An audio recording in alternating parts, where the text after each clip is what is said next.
Hello, welcome back. I am glad to be back drawing with you, and we are going to be making a hippopotamus today. So we are going to get started. I have my paper, my marker. You could use a crayon, colored pencil, drawing pencil, pen, something available to you to work with. We are going to start with our paper vertical, nice and tall in front of us, and we are going to work about the center of the paper first. I'm going to start on the left side of the hippopotamus muzzle, almost like I'm making a curved line that looks partly like a letter C. Do that to the left and do the same thing to the right. Would be symmetrical if I get it perfect, but perfect is not always the best. I'm going to close this line here with a curved line. And I'm going to close the top with a curved line as well. Since this is the muzzle, we can go ahead and add the nostrils. I'm going to start with two diagonal lines, one on the right, one on the left. They're angling in. And I'm going to put two rainbow lines. One, two. Do the same thing over here. One, two. All right, so it looks like I have eyes, but those are nostrils.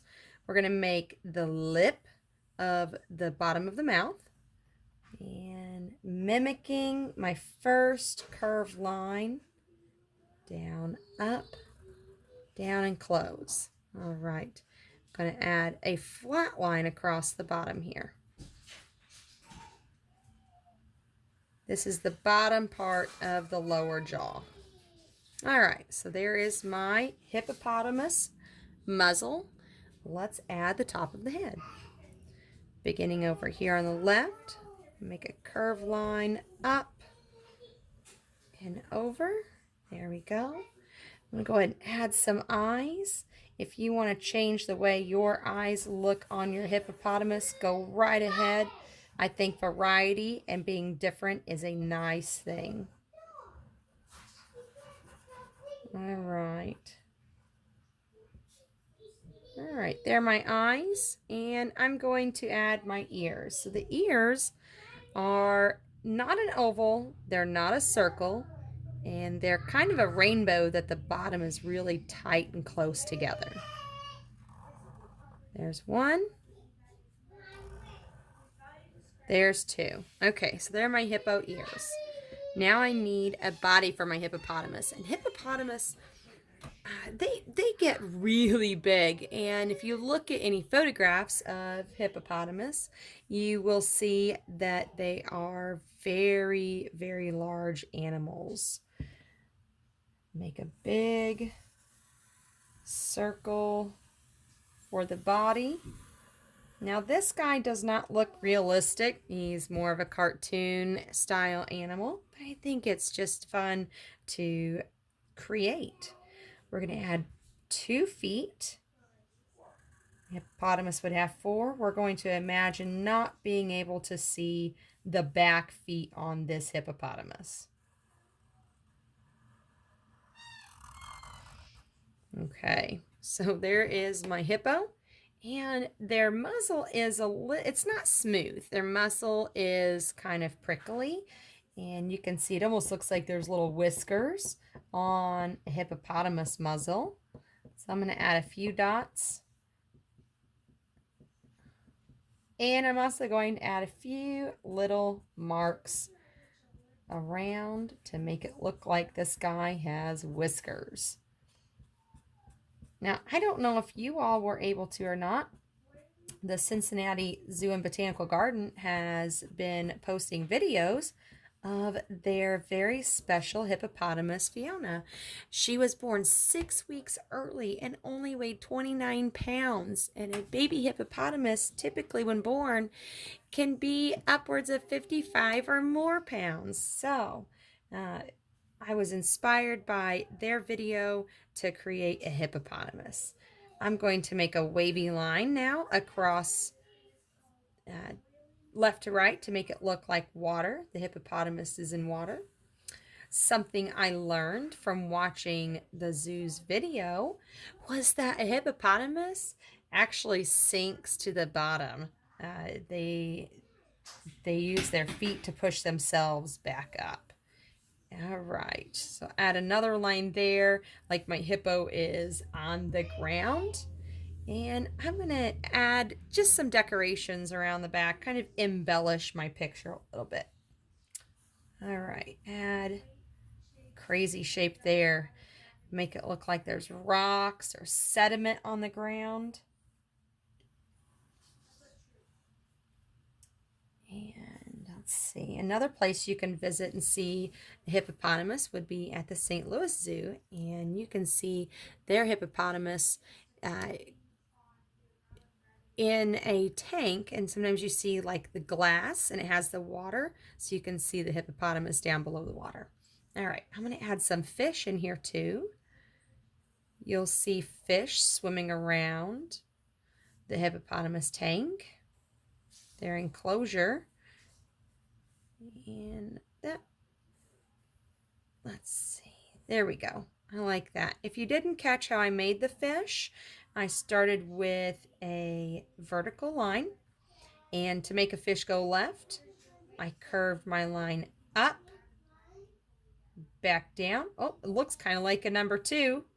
Bring it all the way back around and close at my vertical line. So that's how I would make a fish, and you can flip-flop it over to do a fish facing the other direction. I think my fish needs some fins on top and a little eye. Just some fun. All right, so that is our hippopotamus drawing. If you feel like busting out some new materials, if you've been using just crayons or colored pencils, maybe you have markers at home, you can draw with markers and then add a little bit of water paintbrush over top of it, and it will make the watercolor markers bleed a little bit on the paper. You could also use a washable watercolor set. Just have fun with the work you're doing. Okay, so there's the hippo. Now I'm going to do a collage. And a collage, you could do different kinds of collage. You could do a paper collage where you use pattern papers, newspapers, construction paper, tissue paper, or even crepe paper like what you would decorate at a party with. I have chosen some pattern paper for my background. This is going to be everything. I'm going to layer all of my stuff on top of this. And let's see.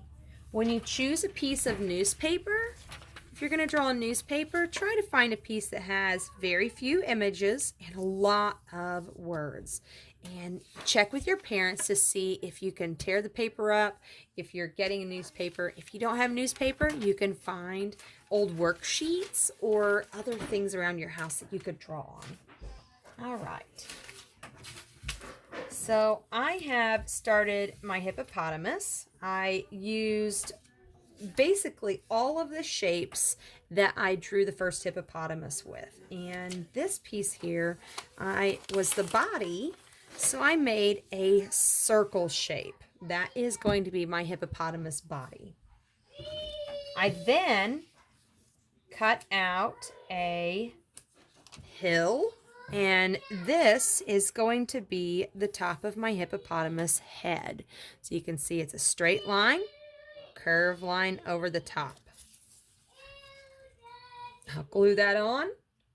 The next thing I have is the muzzle, and you draw the muzzle just like we did before, except you're going to be cutting it out. I didn't add the bottom lip on this muzzle though. So I will put that right there. I cut out 2 pieces for ears. And I like to see the lines remaining on the paper. I think it adds an extra element, extra detail to my picture. 2 feet. Glue those on. You look a little small for this guy. And if you really want to, you can cut out the small parts for the nostrils. You could just draw those on if you wanted to as well. So this is a basic paper collage. See, I told you they're small. I didn't cut any eyes out, so I would draw my eyes on. All right, so there is my basic paper collage. You can do a paper collage using any of those materials I mentioned before, and using the shapes in different forms to create your image. All right, so I want to take this a little bit further, and I'm going to start doing a mixed media collage instead of just keeping it a paper collage. So I've taken some of my crepe paper and I've cut it. I would glue this down so it looks like my hippopotamus is underwater. Glue that down.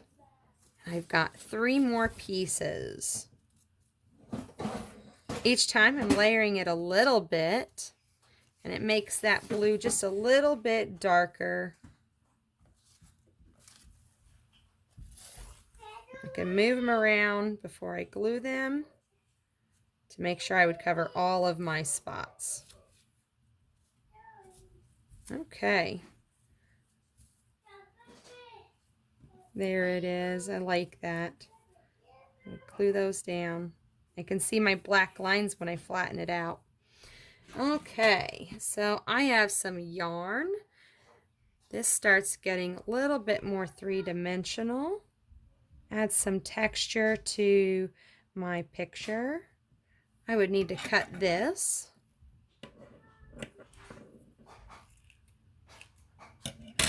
All right, I can glue that on.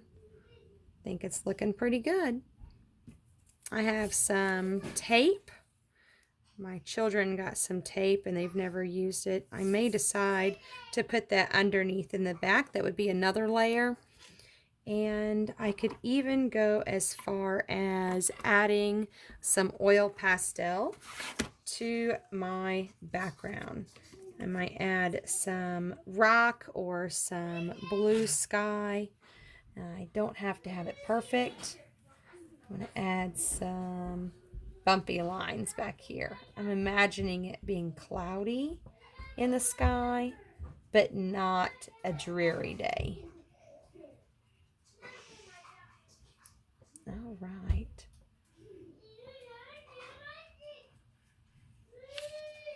There we go. Okay. I need some eyes on my hippo. I could even draw some extra lines around this guy to give him some more detail. There we go. All right. Glue all of that down, and I would love to see if you do a hippopotamus collage or if you do a hippopotamus drawing. You can share those when I post them to my Facebook page or even to the YouTube page. Share away and enjoy. Have fun.